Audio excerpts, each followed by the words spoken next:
అతిపెద్ద షాపింగ్ ప్రపంచం సిఎంఆర్ మన నంద్యాలలో ప్రముఖ సినీ తారలచే డిసెంబర్ 6న గొప్ప ప్రారంభం. ఇప్పుడు మీ టైంలో చేసిన చాలా మంది కమెడియన్స్ ఆర్థికంగా చివరి రోజుల్లో చితికిపోయి తినడానికి తిండి లేక ఉండడానికి ఇల్లు లేక ఎక్కడెక్కడో చనిపోయిన వాళ్ళని కూడా మనం చూసాం. వాళ్ళని చూస్తున్నప్పుడు వాళ్ళ రియల్ స్టోరీస్ చూస్తున్నప్పుడు రియల్కి అమ్మో అనిపించి మనకే బాధ అనిపించి చాలా మందికి కూడా హెల్ప్ చేసుకుంటూ వచ్చింది సుమన్ టీవీ.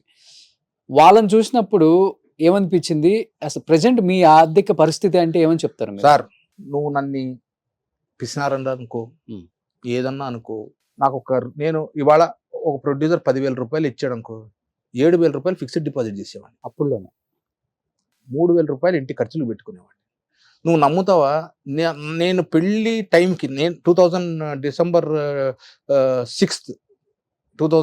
6 నా మ్యారేజ్ అయింది. అప్పటికి మోతీనగర్లో 3 బెడ్రూమ్ ఫ్లాట్, ఒక 10 లక్షల బ్యాంక్ బ్యాలెన్స్, ఇంటికి కావాల్సిన ఫ్రిడ్జ్, టీవీ, మంచము, పరుపు దగ్గర నుండి అన్ని చేసిన తర్వాతే పెళ్లి చేసుకున్నాను.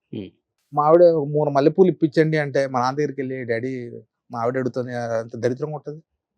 అట్లా అప్పుడు డిపాజిట్లకి 1,200 ఉండేది నెల వడ్డీ. ఇప్పుడంటే 400 చిల్లరగా పడిపోయింది. అప్పుడు 12,000 రూపాయలు ఉత్తరం నాకు వడ్డీలు వచ్చేది. నేను చెప్పేది 2019 అంటే 10,000 అంటే ఇప్పుడు ఎంత ఉంటుంది? అలా చేసుకొని సో ఈ లెక్కన మీరు కూడా బాగా సంపాదించారు. చెప్తున్నా, తినడానికి బ్రాండెడ్ షర్ట్లు వేసుకుంటా, బ్రాండెడ్వే వేసుకుంటా, బ్రాండెడ్ పర్ఫ్యూమ్స్ కొట్టుకుంటా. కమెడియన్స్ లో ఎక్కువ అప్పుల్లో ఇల్లు ఉందంటే వేణుమాధవ్ గారికి మొలాలిలో 10-15 ఇల్లులు ఉన్నాయంట. అన్న ఏం చేశాడంటే, మోతీనగర్ లో 10 ఇల్లులు ఉంటాయి. అందుకే కానీ మోతీనగర్ 2 ఇళ్ళు ఉన్నాయి, 3 ఇళ్ళు ఉన్నాయి. 2 ఉన్నాయి, మళ్ళీ 3 ఉన్నాయి. ఇందాక 2 అనేసరికి అట్లా టక్ 3 ఇళ్ళు ఉన్నాయి. అంతో ఇంతో బ్యాంక్ బ్యాలెన్స్ ఉంది.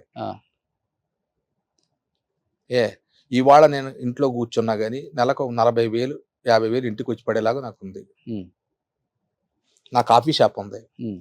నా కోవిడ్ టైంలో నేను తీసుకున్న డబ్బులు 10 పైసలు ఖర్చు పెట్టుకున్న ఆ 2 ఏళ్ళు నా కాఫీ షాప్ నడిచింది, నా సంసారం. అందుకే నాకు అదంటే పిచ్చి, నా కాఫీ షాప్. నన్ను అట్లాగే పెడతాను కానీ తీసేయనట్టు తీసాను. 2 years అండి. అప్పుడు అందరికి సినిమాలు లేవుగా, ఐడియా ఉందిగా. ఆ 2 years చాలా ఇబ్బందులు పడ్డారు. నా కాఫీ షాప్ నడిపించింది నా సంసారాన్ని. లేకపోతే నేను నా బ్యాంకులో ఉండి ఇంట్రెస్ట్లు వాడేవాడిని, లేకపోతే ఆ ఫిక్స్డ్ డిపాజిట్ పగలు కొట్టేవాడిని. పైసా లేకుండా ఇది నడిపింది. అన్న ఒకటే అన్న, మనం ప్లానింగ్ అన్న ఉండాలి లైఫ్లో.